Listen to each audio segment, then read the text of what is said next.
Hey guys, so I traveled all around YouTube looking for a video for a break-in for a 9.9 Mercury Pro Kicker, and I really wasn't able to find one that followed the owner's manual. So that's what I'm going to be doing here. I got a brand new 9.9 Pro Kicker 2018 and I'm doing the break-in process. So the break-in process for the Mercuries are extremely important. That's going to be the longevity of your motor, and if you don't do it properly, you're going to burn oil, you're not placing the reeds correctly. So that's why I'm making this video. So what you do with this motor is you're going to run it from idle to 2,000 RPMs for the first hour,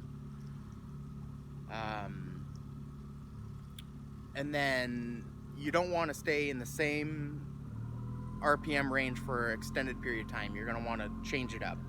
So all the way from idle and just kind of change it up to half throttle. So I'm going to run it in idle, and then I'm going to change it up to half throttle and in between. So you're going to do that for the first hour. The second hour changes.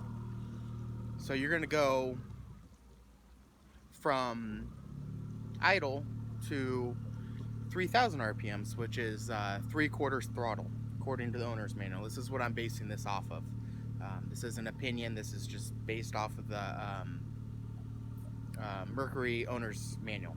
So you're going to go on the second hour, you're going to go from idle to 3,000 RPMs, which is 3/4 throttle, with 1 minute increments of full throttle every 10 minutes.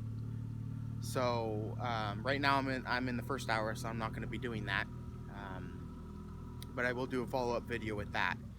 And then after the second hour, after you get done doing those 1 increment, 3/4 throttle, 1 minute increments of full throttle every 10 minutes, you have 8 hours to go for your break-in process. And what that is you have more freedom with your motor, but not total freedom. You can only go full throttle for about 5-minute increments. But while you're doing that, change up the RPMs, just for the longevity of the motors. You know, looking at these motors, they don't have the best reviews, and I think the reason why is because people are not breaking it in correctly. The motors are great. It started straight up, which is a new motor. That's the way it should be. But I like this motor for multiple different reasons. One, because Mercury backs their products. Two, because my mechanic works on Mercuries. And three, it's easy to shift. It comes with a lot of different features. So, you know, I'll give you guys kind of a rundown of what that looks like here. So you have the neutral, reverse, forward, all on the twist of your handle, so you're not having to switch that little switch like Yamaha's.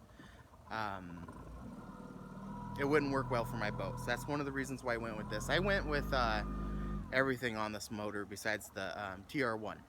So I have the power trim,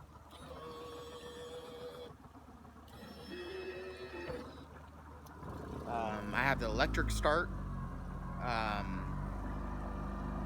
So as of right now, first impression is it runs really well. Of course, it's a new motor. It should. There should be no excuses with that with any brand. One thing that I don't like about it, but one thing that I do like about it is I see the purpose of it. When it's idling, it's kind of rough, and I'm not sure if that's because it's not broken in or not. I will do a follow-up video with that, But the reason why it idles at such low RPM, as of 2000, I believe 2018 and above, don't mark my words, it might be 2017, they changed the air and fuel mixture and lowered the idle. A lot of people had complaints of their motors would die whenever you're inside of such low idle. So they changed that, and it does good. It runs, it doesn't die, and it still has good good response whenever you hit the throttle from that low idle. So it is a little rough, but other than that, it's been a great motor so far. If you have questions, drop it down to the comments. I can answer those. I can always make custom videos. If you're wanting a custom video on the boat, just see a certain part, the startup procedure.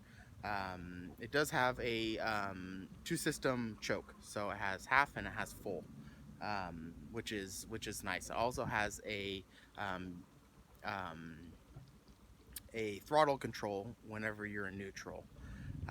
It's a button on the side of the motor. I can't do that right now just because of the placement of my kicker, but I will show that later if somebody would like to see it. But as of right now, I've been running it for about 30 minutes. I'll show you the startup of the motor. It starts right up. It's very responsive, but I would like to express of how much the break-in process matters. It's the longevity of your motor and how it's going to run for life. Any kicker that you buy is going to be a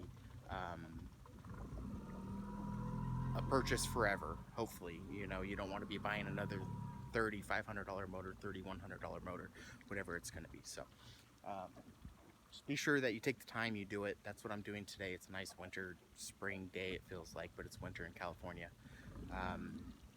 But I'll just show you the quick startup, and then we're going to end this video. If you have questions, feel free to drop it down to the comments, hit the like button, and I will be posting more videos in the near future. So here we go. Here's the startup procedure. So you're going to want to make sure that the run is on. Your handle is in neutral. Right now it's warmed up, so I'm not going to hit the choke. It's right here.